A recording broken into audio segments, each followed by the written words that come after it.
Bismillahirrahmanirrahim. Alhamdulillahirabbil alamin.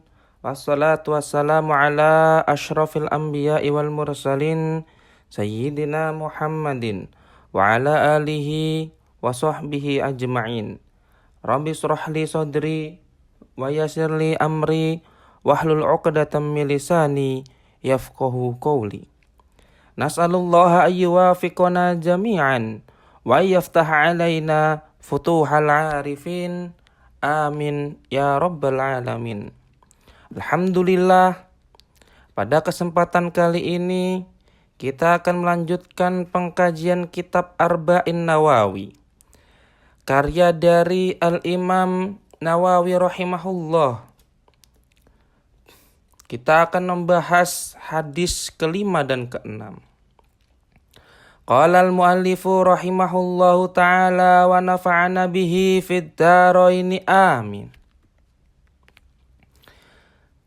Hadis kelima, an ummil mu'minin ummi abdillahi Aisyah radhiyallahu anha qalat qala Rasulullah sallallahu alaihi wasallam man ahdatha fi amrina hadza ma laisa minhu fahuwa raddun. Rawahul Bukhari wa Muslim. Baik, mari kita takhrij hadis kelima. Sumber hadis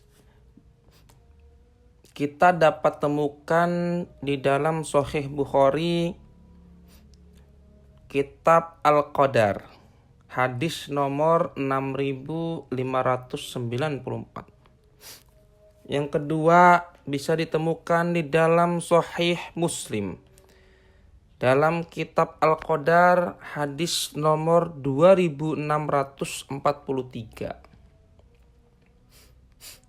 Hadis ini adalah bagian dari hadis panjang yang diriwayatkan oleh Abdullah bin Mas'ud radhiyallahu anhu.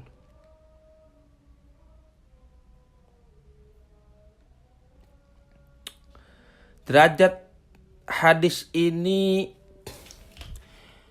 yaitu sahih karena diriwayatkan oleh Al-Bukhari dan Muslim, atau disebut juga sebagai muttafaqun alaih.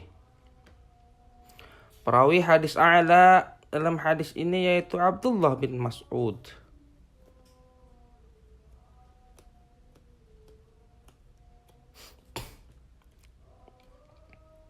Mari kita terjemahkan.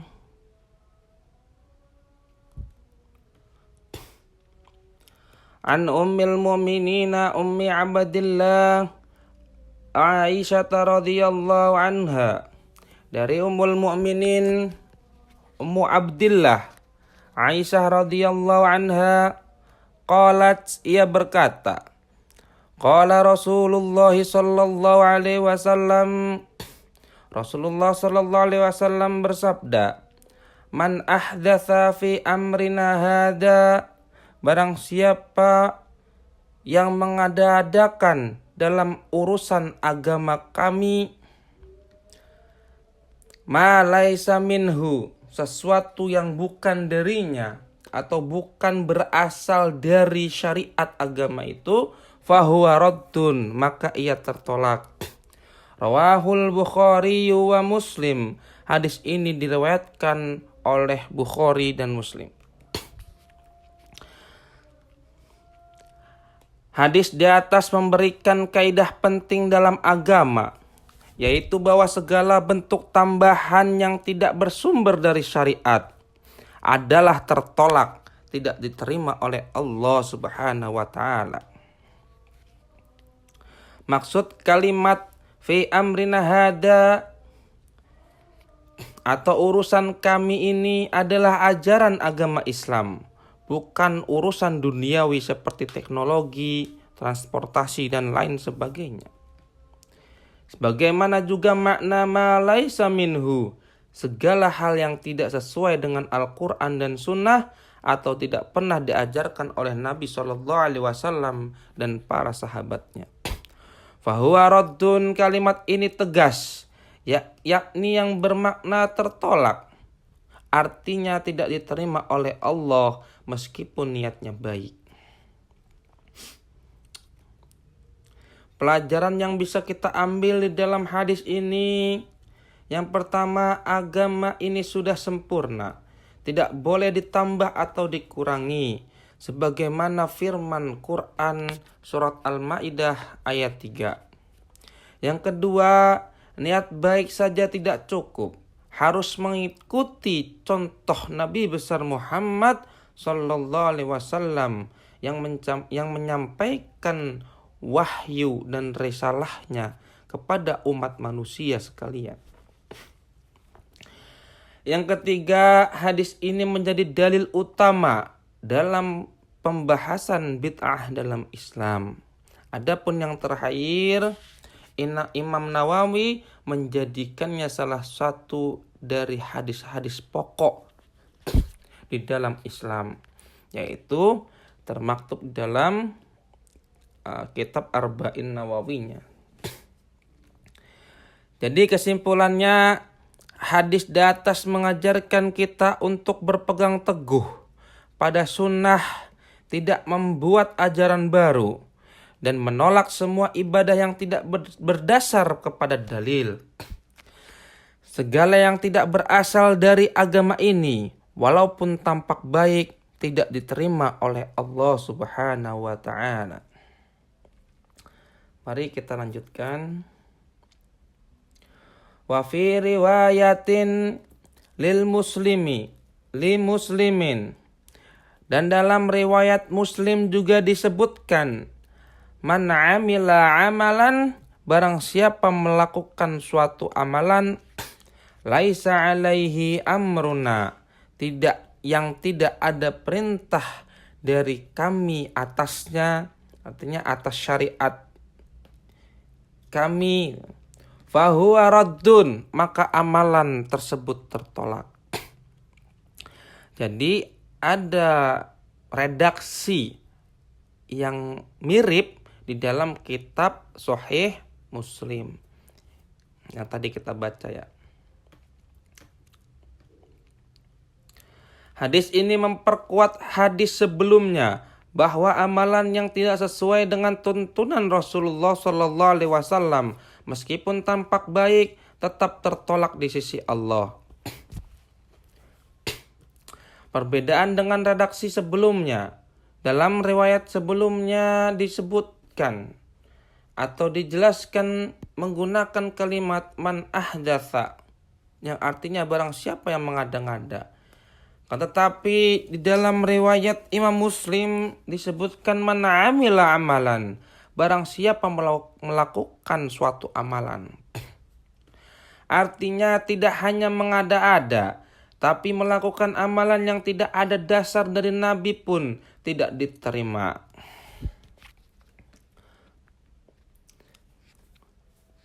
Bisa kita ambil kesimpulan bahwa hadis di atas adalah dalil kuat untuk menolak bid'ah, yaitu ibadah atau amalan dalam agama yang tidak berdasar pada dalil yang sah dari Nabi Shallallahu Alaihi Wasallam.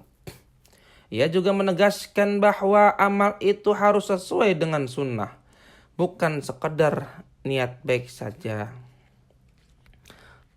Kita lanjutkan pada hadis yang ke-6. Mari kita baca dahulu.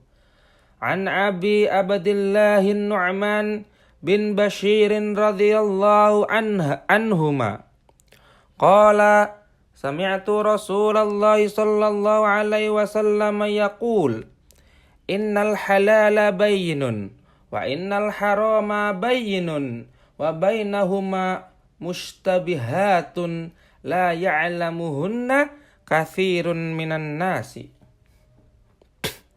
Faman ittaqa syubuhati istabara'a li dinihi wa 'irdihi.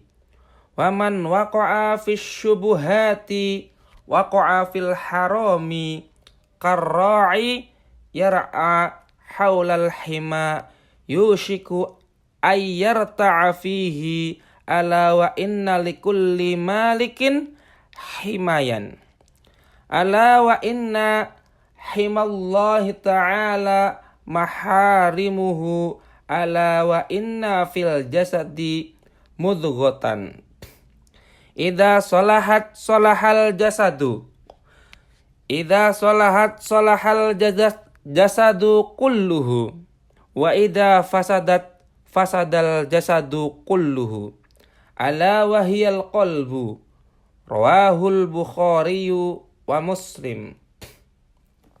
Baik, mari kita takhrij dahulu hadis di atas.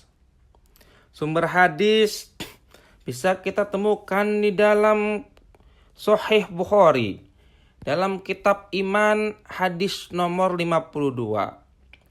Dapat ditemukan juga di dalam Sahih Muslim, kitab Al-Musaqat, hadis nomor 1599.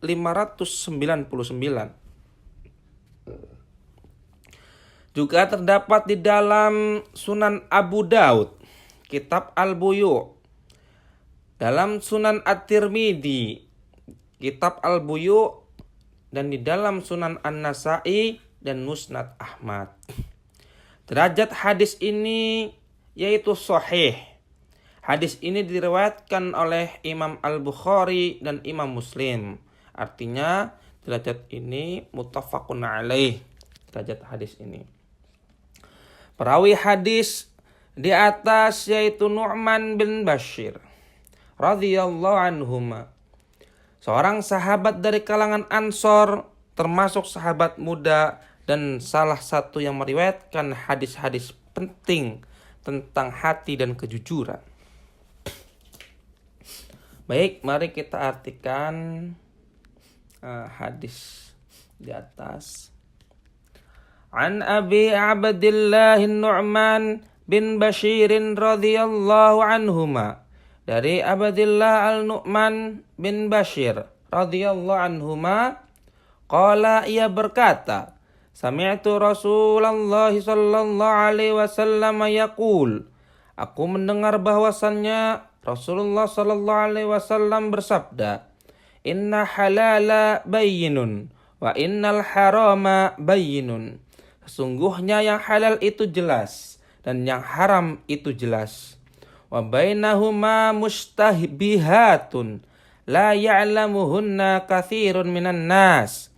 Dan di antara keduanya ada hal-hal yang samar atau subhat yang tidak diketahui oleh banyak orang. Artinya subhat itu belum tidak tahu kehalalan dan keharamannya. Itu namanya subhat. Famanittaqas subuhati istabra'a li dinihi wa 'irdihi. Maka barang siapa menjauhi hal-hal yang subhat, ia telah menjaga agamanya dan kehormatannya. Wa man waqa'a fis syubuhati waqa'a fil harami. Dan barang siapa jatuh ke dalam yang subhat, ia akan jatuh ke dalam yang haram. Qarra'i yar'a haulal hima yushiku ayyarta'a fihi. Seperti seseorang penggembala yang menggembala di sekitar tanah larangan atau tanah yang dilarang, hampir saja ia masuk ke dalamnya. Ala wa inna likulli malikin himayan. Ketahuilah, sesungguhnya setiap raja memiliki wilayah yang dijaganya atau wilayah yang dilarangnya. Ala wa inna himallahi ta'ala maharimuhu. Ketahuilah, wilayah larangan Allah adalah hal-hal yang diharamkannya. Ala wa inna fil jasadi mudghatan. Ketahuilah, dalam tubuh kita semua ada segumpal daging. Idza salahat salahal jasadu kulluhu. Jika ia baik, maka baiklah seluruh tubuhnya. Wa idza fasadat fasadal jasadu kulluhu. Jika ia rusak, maka rusaklah seluruh tubuhnya. Ala wahiyal qalbu Ketahuilah itu atau ia itu adalah hati. Rawahul Bukhari wa Muslim. Hadis diriwayatkan Imam Bukhari dan Imam Muslim. Hadis di atas menjelaskan bahwa halal itu jelas.